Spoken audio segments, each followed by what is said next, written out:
Good morning, everyone. Happy Friday. Welcome to another Friday Morning Magic. I think the background music is still a little bit loud. Let's go ahead and tone that down a little bit. Welcome, welcome. What's going on, everyone? Happy Friday. The coffee is brewed, and I'm doubling up. I'm doubling up. I got, not only do I have coffee, but I have like one of those energy drinks that I buy at Costco, because man, oh man, I did not get a lot of sleep last night, and the regular job today, there's a lot to do with the 9 to 5. So we got to kick this day off right, and we'll start like we do every Friday. Cheers to each and every one of you out there. Oh my goodness, what a delicious first sip of coffee for some Friday morning magic. How is everybody's week going? If you're in the chat, make sure you click that like button. Make sure you click that like button and make sure you let me know. Say hi in chat, say good morning. Let us know you're here. I know we have a lot of the regular crew always around. Appreciate each and every one of you guys tuning in each week. I think it's a fantastic way to start our Friday. We got Grasshopper, Devin, Ben here from before the start of the stream. What's up? Good morning. Good morning. RL and Scruffy. Good morning. TCG Dude and John. Good morning. Scott, happy Friday. Good morning, everyone. I hope everyone's week is going great. We have a lot to talk about this week. This is going to be a wild week for Friday Morning Magic. The preview panel from MagicCon Minneapolis gave us, oh my gosh, so much information. We have so much to dig into there. There's so much to talk about. And of course, I've teased it all week. If you've watched any of the content on the channel, I've teased it all week. Not only did I finally buy all of the Halo foil companions in all of their vast glory and beauty. They're amazing. Gigantha's up front because, I mean, like, look at that card. But I added 250 cards from TCG Player to my collection. I think it's 250 plus from TCG Player to my collection. I'm going to tell you what I'm buying and why I'm super stoked about it. Now, remember, I don't want to have to say this over and over again. So nothing on this stream is financial advice. I'm not advising you how to spend your money. I'm telling you how I'm spending mine and what brings me personally joy. I advise you to do the same thing. I have to get that disclaimer out of the way. Does anyone know why on YouTube, like, I have to say that? It should be known. Like, listen, look at my channel. Look at my background. None of this is clearly financial advice. If you take it as financial advice, that's kind of on you. But, like, you have to say that all the time, and let's just get that out of the way. Good morning, everyone. I hope everyone's doing fantastically. Let's start the day by jumping over to TCG Player, and let's check some pricing on Aftermath. Let's pop over here. Here we go. TCG Player, the place where we go to not only track data, but learn a little bit about how we're spending our money. Let's check Aftermath. March of the Machines, the Aftermath. We have the Epilogue box. We have the Collector box here. We'll check out singles in just a second. I want to start with just the sealed product. So we'll pop over to sealed product here. Oh. Oh no. Jeez Louise. What am I looking at? Chat, what am I looking at? $67 for an Epilogue booster box. Oh gosh. Oh no. Oh, that graph. Oh goodness. There has not been enough coffee for this yet. What is going on? There has not been enough coffee for the graph we are looking at for Aftermath. Okay, let's dig a little bit into this and let's talk about it. I think there's a lot to break down here. Let's get all the before we go any further. Let's get all of the information in our defense. So $67, $68 for a thing of Aftermath. $170 for a collector box. Okay, so see, here's the question. $170 for a collector box. I'm gonna get another TCG Player tab going here really quick. Here's the question.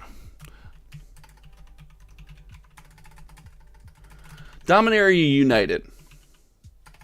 I can't. It's early. I can't spell.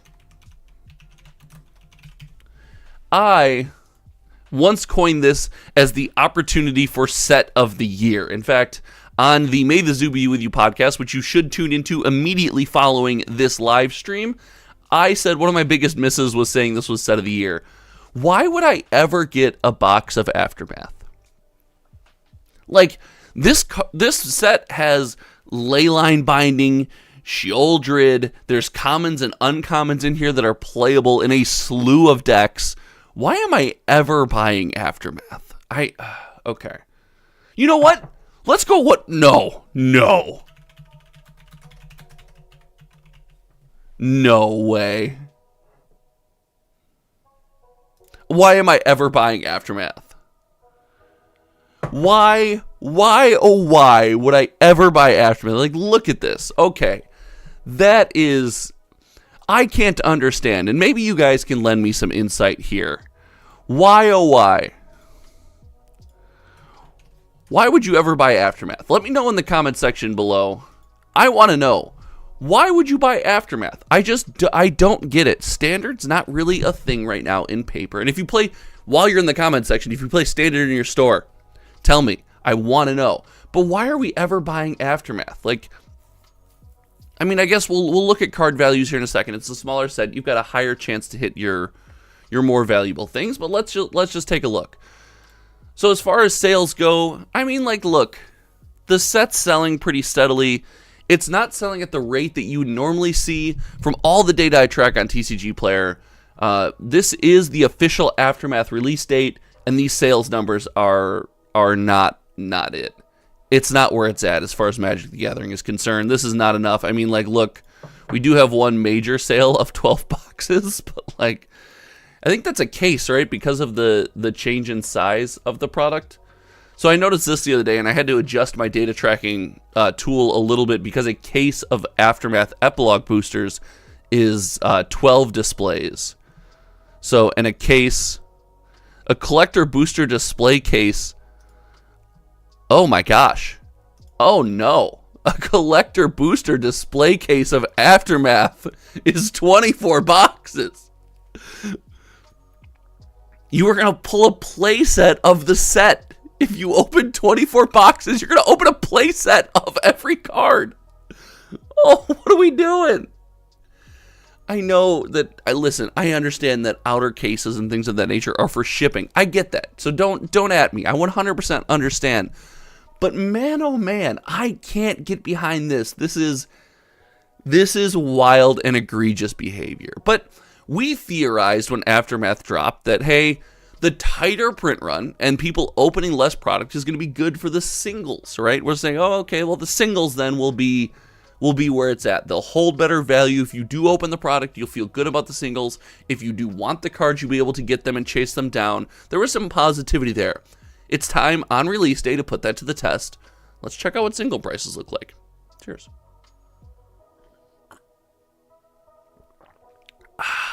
Coffee. Let's pop back over. March of the Machine, the Aftermath. So now, let's get rid of the sealed product selection. We'll go cards. All right, we're just gonna go price high to low for now, and we'll go on from there. Let's look at price high to low, and then we'll move forward from there. The most expensive card is ironically a card themed after Streets of New Capenna, which I feel so vindicated today. Let's go. Obnixilis Captive Kingpin. It is in the Halo foil treatment. I tell you, I have, and again, I'll show one up. Let's pop back over here. The Halo foil treatment, especially on like these companions, your Lutri, your Giganta, they are gorgeous. Like, this is an insanely beautiful foiling treatment. I love how these look. So listen, I get getting behind, like, there's a Halo foil you want and picking it up. Like, I can be convinced that that's always a good idea. But man, oh man, Obnix, Flying Trample. When one or more of your opponents lose exactly one life, put a +1/+1 counter on him. Exile top card of your library. Oh, I mean,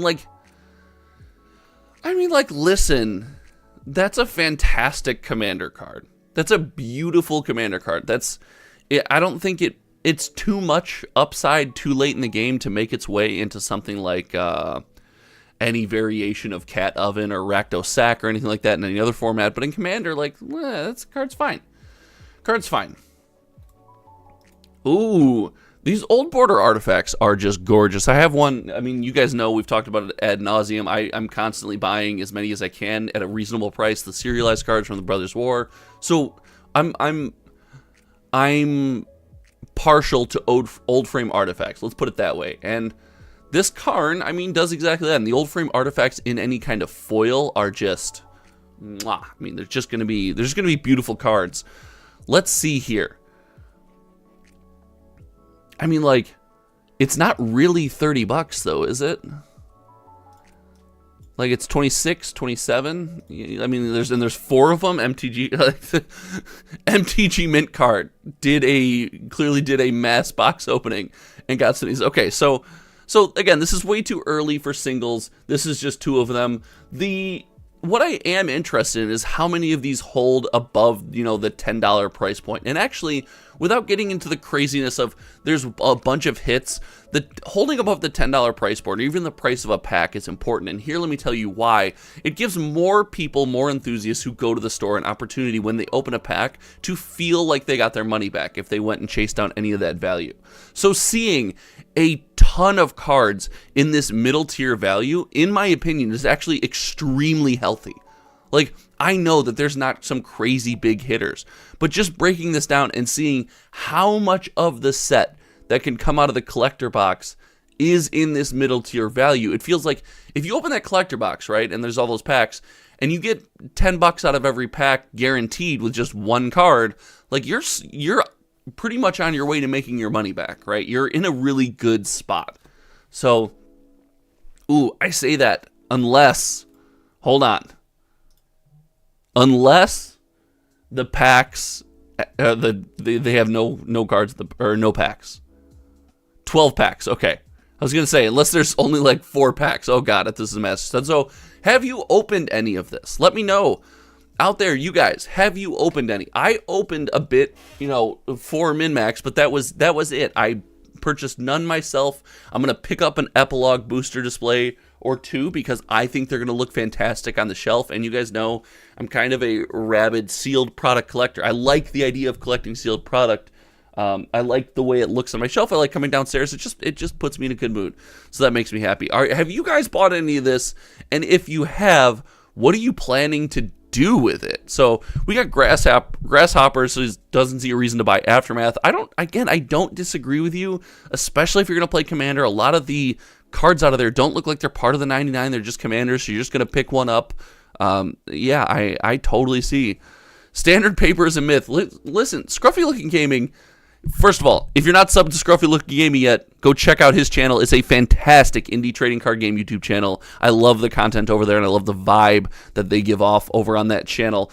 But one thing that I think is true is I don't think us as enthusiasts can engage with Magic the way Standard existed in the past anymore. I think we as a community changed more than WotC and the product changed. I really think that's the biggest challenge, in my opinion. So Grasshopper, we talked about this, and I mentioned this in my Throne of Eldraine video from this week. I think a lot of people are saving their money, and something is going to suffer. And I actually think, I thought it might be Commander Masters, I thought it might be Lord of the Rings, and the more I look, it's more and more likely looking like it's going to be a Standard set, and it might just be Throne, which could be tragic, because I think Wilds. I keep saying Throne. Gosh, it's Wilds of Eldraine, but I really think that could be in a bad spot. Morning, Southern Geeks. Thanks for tuning in and joining us this morning. TCG Dude, I have a sleeved Standard deck. Hasn't seen play at the LGS here in Alaska. Okay.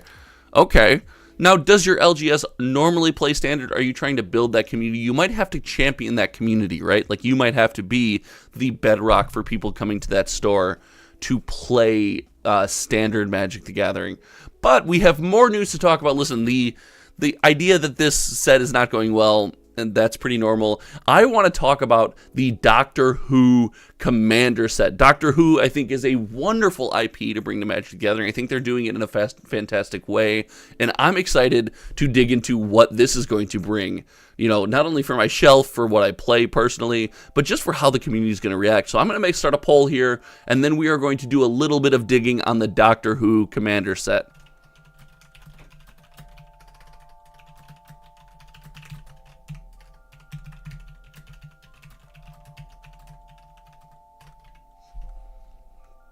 All right, I want to know from you guys if you're going to be buying the Commander decks from the Doctor Who Commander set. And while we look into that, let me pull up. Let's go to Twitter, good old Twitter. Because if you're a Magic the Gathering fan and you want news from Wizards of the Coast, you get it from Twitter. Oh, I'm not logged into my Twitter over here, so maybe I can just find the announcement. Let's try to find the announcement.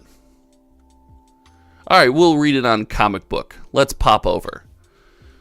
So we've got Doctor Who product coming, and the way this product is going to break down is the 4 Commander decks and Collector boosters. Now, I will say this. I will give the live stream gets a little bit of inside info here. The live stream gets a little bit of inside intel. I'm not the world's biggest Doctor Who fan. I'm not against it by any stretch of the imagination. It's something I just never jumped into. So having these 4 decks themed seems great for that community. It doesn't mean as much to me, I will be honest. So the decks are themed after the different eras of Doctors, as you can see here. So 3 of them are Doctor decks, and 1 is going to be the Villain deck. It does have the mechanic where you can mix and match Doctors and Companions as your commander. This website is, there are so many ads. This website is terrible. Can we just talk about web design for a second? And why that is terrible? What are we doing here? Here we go. Look, thank you, Wizards. Look, If you imagine you go to the actual Wizard site to get information, it's going to be a good thing. This is gross. Can we just talk about this for a second? Can we go over this? Ladies and gentlemen of the chat, let me know what you think about this. In my opinion, this is gross. Like, if I'm a Doctor Who fan, if I'm just a Doctor Who fan, and this Universe is Beyond IP, and I stumble across this website, it's supposed to be like, oh my gosh, my favorite thing is coming to a popular trading card game. I can get Doctor Who in a trading card game. It's collectible, blah, blah, blah. What do you think I'm clicking here? What do you think? Everybody knows this button needs to go away. Like, people who don't know, if you're in, and listen, most of us I'm not talking to, right? And I'm just trying to ask us to get outside of our own body here, because we are all clicking local game store, right? Like, we know as TCG enthusiasts, as we're inundated in this community, we know to support the local game store. Like, we get that. But Universes Beyond is supposed to expose Magic to more people. They don't know that. They're clicking on Amazon for sure. Like, they're going right to this link. They're going right to this link every time. This just needs to be gone. And maybe you have a contract, maybe you can't, maybe it needs to go somewhere. Like, but listen, that wasn't an excuse for Flesh and Blood. It's not an excuse for Wizards. If you have a contract, get better contracts. Like, that's kind of on you. And if you have to have this button here, let's put it at the bottom of the page or something. Let's get it out of there. I don't know. That makes me irrevocably upset. Like, I hate that those things are side by side. And I'm pretty sure the store locator event, like, I'll let it use my location. It's hopefully just doesn't slap my address on the screen for everybody. Let's go. We'll go Hoffman Estates. Like, this website is terrible. This website is horrible. Ooh, a super sealed. Yeah, this is awful. All right. Anyway, okay. Hold on. I clearly need more coffee. Hold on. Let's all have a moment. Everybody in chat, if you could join me in a moment. Centering, not being angry about Wizards and Amazon, because that's not a way to start my Friday. Recentering myself.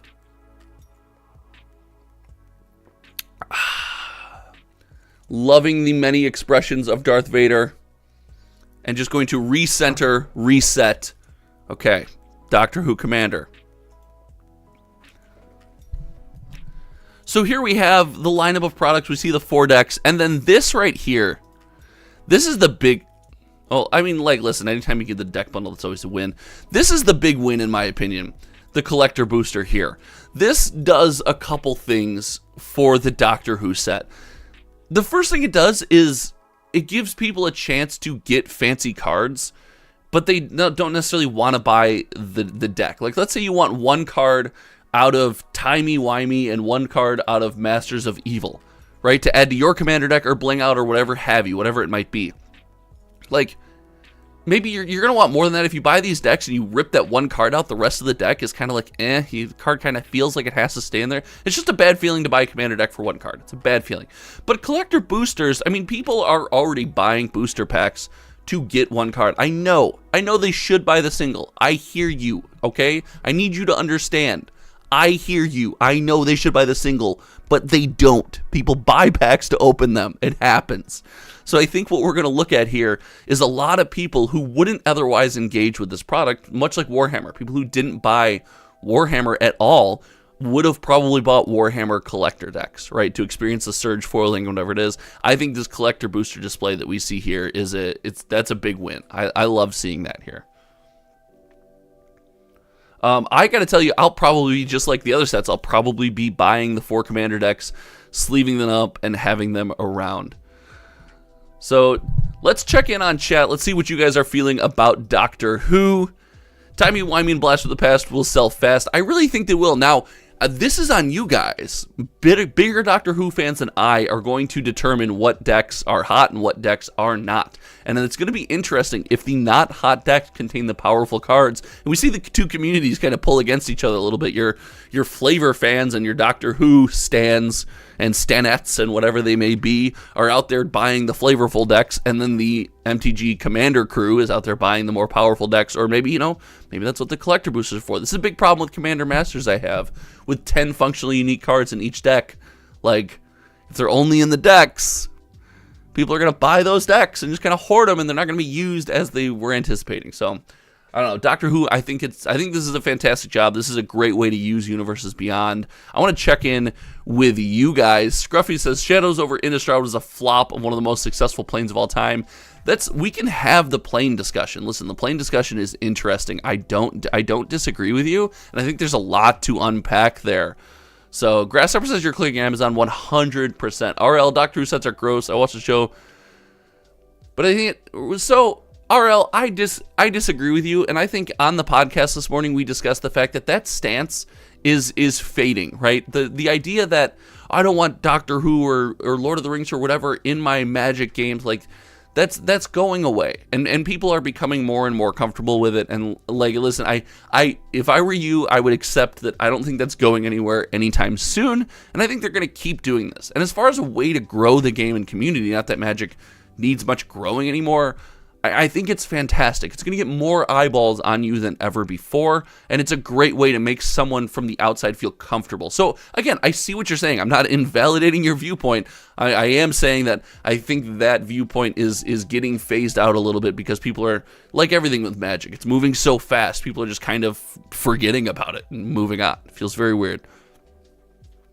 Grasshopper, I don't think Wizards could care less about the I don't know. Wizards has to care about the LGS to a certain extent. I just don't think they care at the level they want, or we want them to, right? We want the LGS to be meaningful to them. It's a vehicle for them at this point, and I think they're probably looking for ways to get away from that vehicle. Southern Geek's like, listen, I hope there's some sweet cards in there too. Oh, we're predicting a worst seller. The Paradox of Power deck to be the worst seller. That will be wild. Wild. TCG, dude, yes. Whether or not the Universes Beyond IP is good for the game, listen, as long as it functionally doesn't break the mechanics of sitting down and playing Magic, I can wrap my head around having different IPs in my Magic game. I just can't. I care more about the interaction of slinging cardboard than I do about the name of the card, the art on the card, and the theme of the card. That's how I engage with the game. That's just me personally. But let's pop over. This sparked an interesting discussion about Commander Masters, and I want to check in on Commander Masters really quick, because this is going to be a big deal. Let's stop in and check kind of where you guys were at the poll. Are you going to be buying the Doctor Who set? We got 15 votes, and 60% of you said you will be buying the Doctor Who set, but an astounding 40% said no. But I want to center this discussion. We've talked about the set box. We've talked about the draft box. We haven't delved into the collector box much recently, but I want to center this discussion around the commander decks, whether the set of 4 or the individual. I want to know from you guys, are you buying these commander decks? This is what's interesting.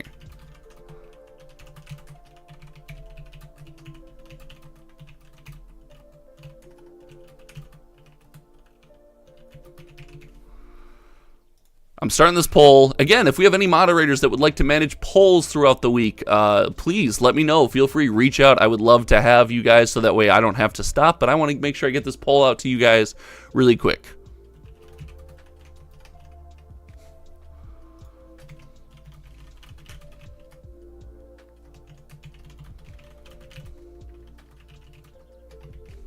So I want to know, here's the question coming out to you guys, and we will chat about this as it drops. Are you buying the commander decks from Commander Masters to get the 10 unique cards, or are you buying them just to sleeve up and play? I think this is an important distinction for anybody looking to engage with this product. I really think that the reason people buy this product matters. These are decks that, from a commander-focused, master set, should be played, and it'll be interesting to see if people forego that just to buy these and keep the 10 cards or sell the 10 cards on the secondary market based on how those values turn out or whatever may have you. So I'm extremely interested. how that's going to go down. Let's check out each individual deck. I mean, Scruffy, it can, but like, I feel like you lose the pre-con experience when you take it apart, right? Like you lose the good and the bad of the pre-con experience and fumbling through that deck when you start pulling out the 10 cards to sell and then slapping 10 cards in their space, right? So and maybe if you're buying one of each, maybe you're buying one of each, then that's the way it goes. That sounds like it's going to get expensive, but hey, everyone's budget is unique, right? So let's just go down the line. Sliver Swarm, I gotta tell you, unpopular opinion, this deck selling fantastically after the announcement of the commander. I don't dig the commander.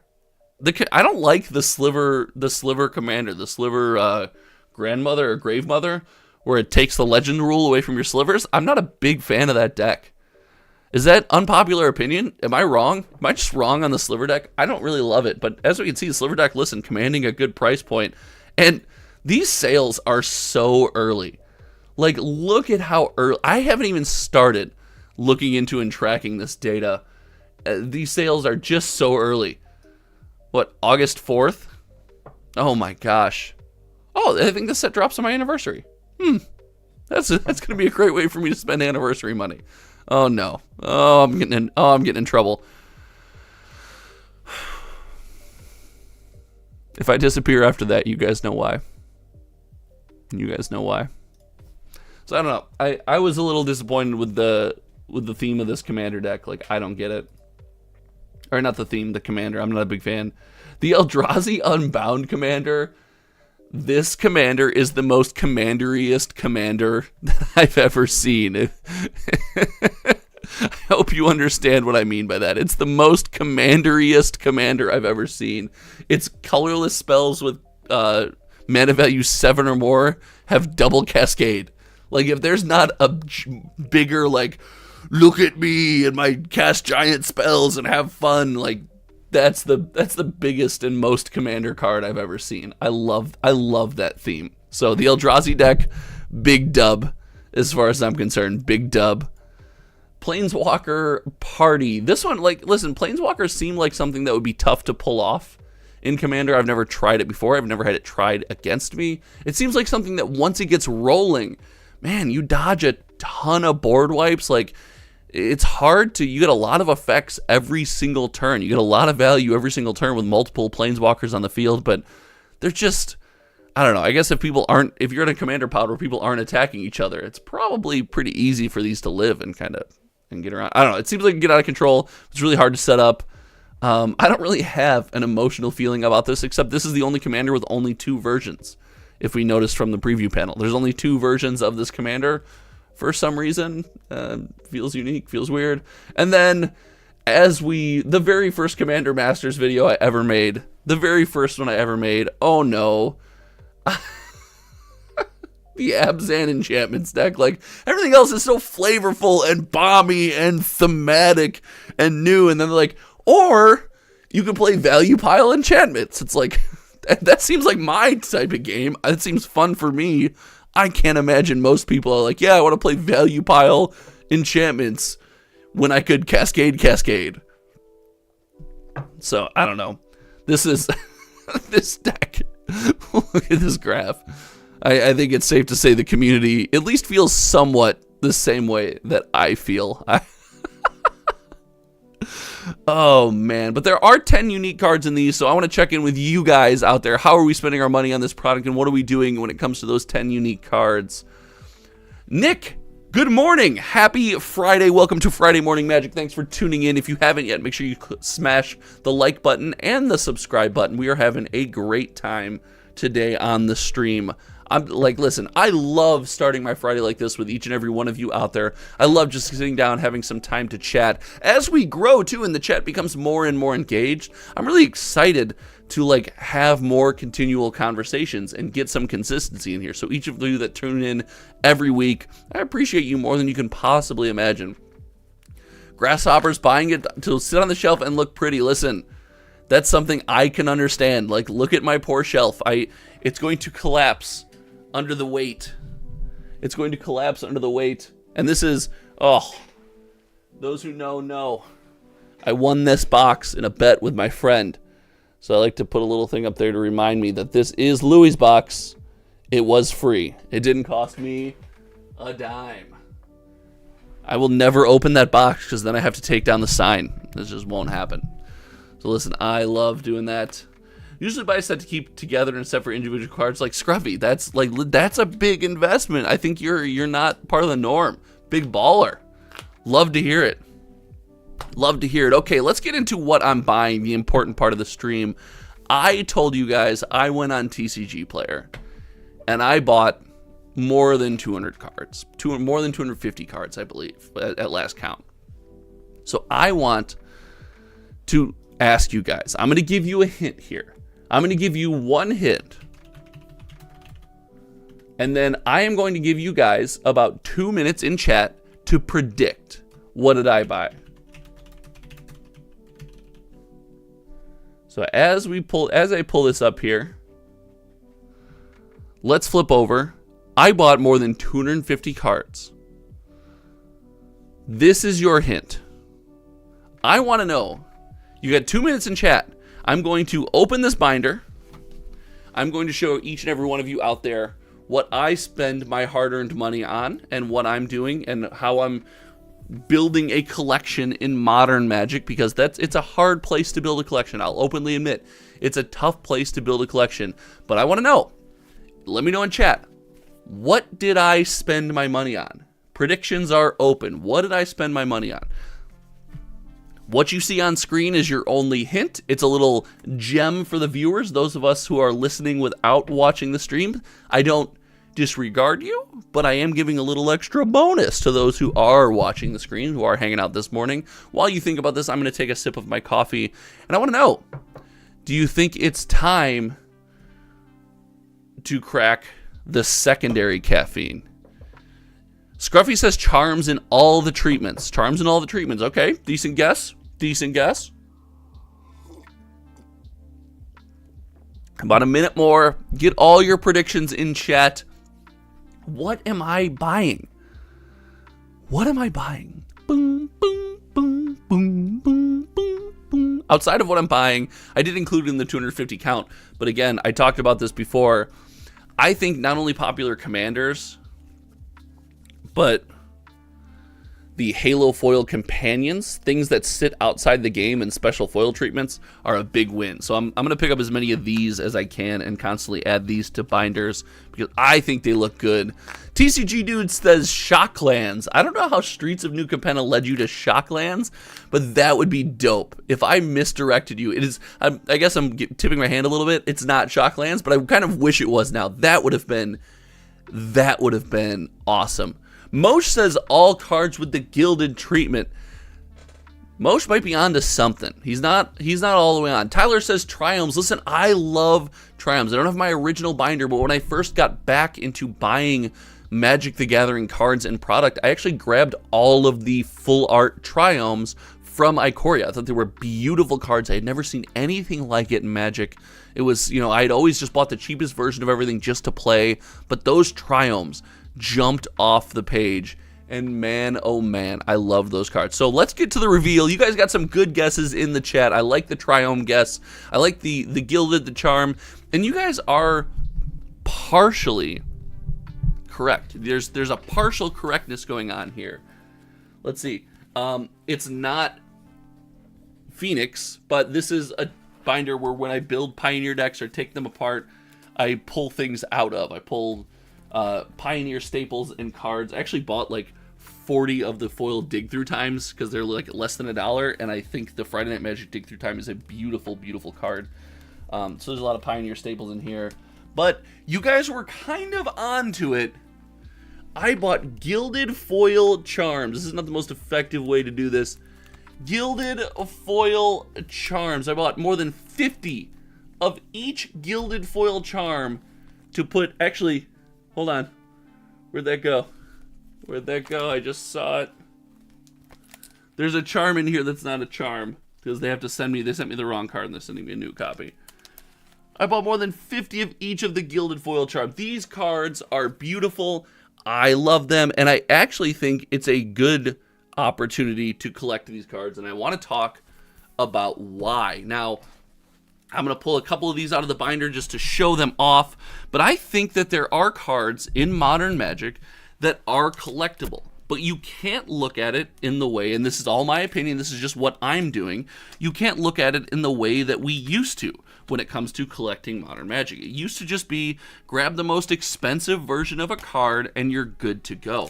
I don't think that's the case anymore, as we see with things like Shieldred, Shocklands, shout out to TCG dude, anything worth any value is often easily reprintable by Wizards of the Coast. So I think you have to dig deeper if you want to collect something that's going to have some meaning to you, going forward. And to me, Gilded Foil Charms were that card. That was the opportunity that I was looking for. Okay, I have 2 Cabaretti Charms out here. I was like, why do I have 2? I have one too many charms. So let's pull these out here and let's talk about why I'm grabbing the Gilded Foil Charms. Well, first of all, the Gilded Foiling treatment is something that brings me personally a ton of joy. I love the way that this treatment is slightly raised. It makes the card pop. The deep blacks juxtaposed against the lighter colors and the gold foil on the edge. I think this is one of Wizards of the Coast's most underrated treatment. I think it's gorgeous, I think it's elegant, and it's simple to the point where it doesn't seem like it's not overwhelming by any stretch of the imagination. Second thing is, if I'm going to build some kind of collection, I want it to be a card that could at any moment see a bunch of play. It could not see a bunch of play, things of that nature. And I really think charms are a wonderful candidate for that. These charms are versatile. They have 3 modes. They're instant speed. They do cost 3 mana, which is a little bit outside of what we normally see charms cost in the past for the more popular charms.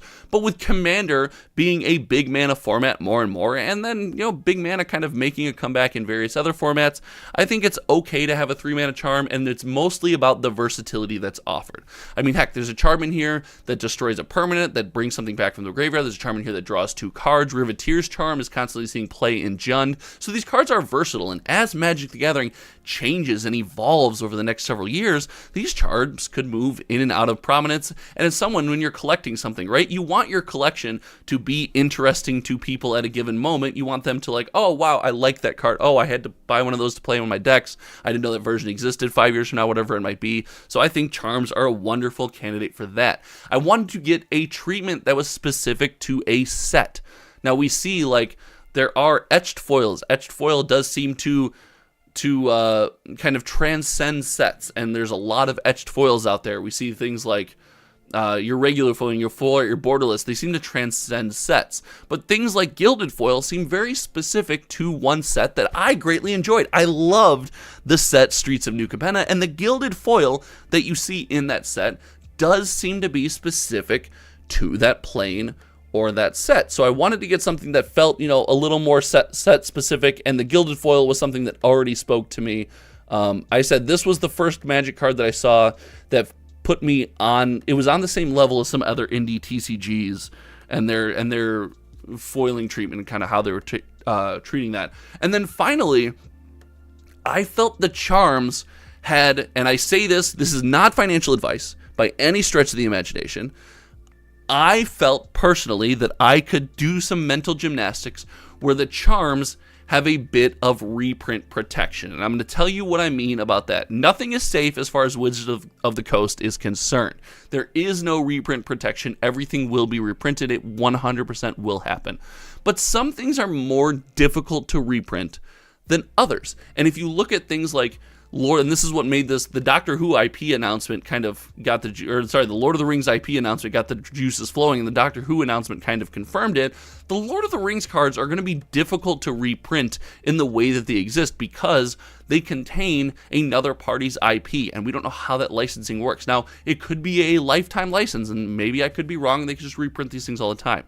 But then I scaled that back to the theme of certain sets, and a very thematic set was Streets of New Capenna. It revolved around these mob-style crime families and these tricolored mob-style crime families, and cards were named specifically after those families. The Riveteers, the Cabaretti, the Obscura, right? They were named after those different families. Now, it's hard to reprint things named after those families without being in a set that already references those families. They'd have to bring that theme, that IP, those crime families, that mob styling back to the game or back to a set, and frankly it wasn't very popular with players at the time. So I don't know if Wizards is very inclined to bring Streets of New Capenna and the Streets of New Capenna art and the theme and the families back to prominence. And if they're not, it could be a while before we see charms like this get a reprint. So it's a gamble I took. It's something, and if it pays off, it's great. And if not, the charms, seeing them in my binder, having a bunch of them brings me a ton of joy. I will be on the lookout on TCG Player for anybody selling them in large lots at a good price, because I'm just going to keep picking them up. They make me happy. So that's kind of what I've been spending my money on.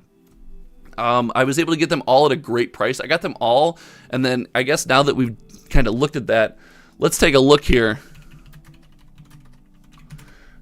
They have, disappointingly enough to me, gone well up in price, and I'm not happy about that. So if we take a look at some of the charms here that we pick up, the Broker's Charm is starting to tick up. We don't see any really big major sellers selling a ton of them.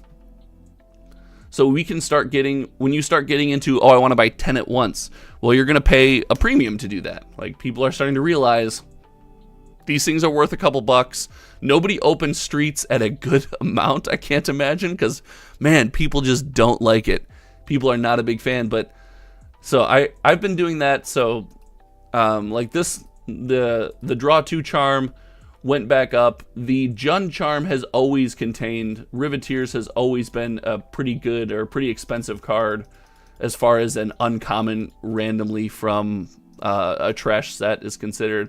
So you can get a lightly played foil one for 38 cents, but just like the other ones, as soon as you start to look at more and more, they get harder to get. So you got one with 3, one of 2 here. I might throw these in my cart when the stream is gone. So these charms have started to go up in value. I'm not a big fan of that. I wish they wouldn't go up in value so I could keep buying them, because I'm not super in it for the value. Obscura Charm is the big one. I bought Obscura Charm and it was pretty affordable, and now it's like 51 cents, 81 cents for lightly played. And if you look, if you're trying to buy any good amount, you're paying, a large number, in my opinion, for an uncommon from Streets. Like Wild Things, you can buy 15 of them, but you got to do it at $1 a piece. So this is something I think is super fun and super interesting. I bought a ton of these. I'm going to continue to buy them. I like the Halo Foil companions and popular commanders as well.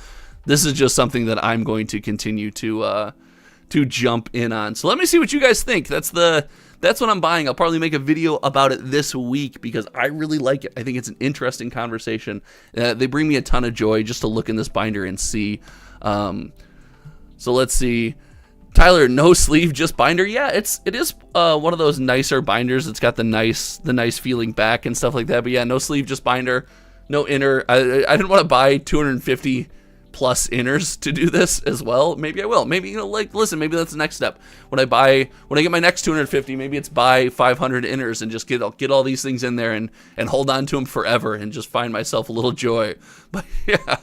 I should have bought a bunch of Galaxy Shocks. I don't know if I can afford those. I think those might be a little outside my price range. I think I'd only be able to get a couple. And I wanted to fill up a binder. Like, when was the last time you went out and filled up a Magic binder? Most people open Magic cards and they just sit. I really wanted to fill up that binder, get that feeling, get that rush. Charms in general have been underrated in IMO. Up there with the better design for cards. TCG, dude, I 100% agree. I think charms are great. They're thematic. They're fun. And if the charm leans into the theme of the set and the set already was not super popular, I'm 100% down. Rob, thank you for joining the stream. To everyone out there who has had some coffee, cheers. I'm going to finish up my coffee here. That's all I wanted to talk about this morning. I've got a lot of regular work, IRL work to do, so we can, I think we're going to call it here a couple minutes early. This has been a blast. I love doing this every week. I will be back next Friday. Make sure you have notifications turned on. If you're looking to be a moderator of the stream, add polls, create polls, ask the chat questions, things of that nature. Make sure you reach out to me. You can find me on socials, or you can find me at hometowntcg@gmail.com. Other than that, how's everyone's Friday going? Are you guys feeling it? What's the best thing you're doing today? Let me know in the chat before you leave. I will kind of just ramble here before we sign off. Oh, make sure you go watch the May the Zoo Be With You podcast when you leave the stream over at Kitchen Table TCG, the YouTube channel with the homie. He is a fantastic content creator. He's almost at 10K subs, I think. That guy is crushing it right now. He is absolutely crushing it. The video or the podcast airs every Friday at 8 a.m. Central Time, 8 a.m. Josh Standard Time. I hope each of you have a great day. I'm rambling. You guys know the end of the video, I like to ramble. So we will see you soon. We'll see you next Friday and throughout the week with some sweet videos. Thanks for hanging out, everyone.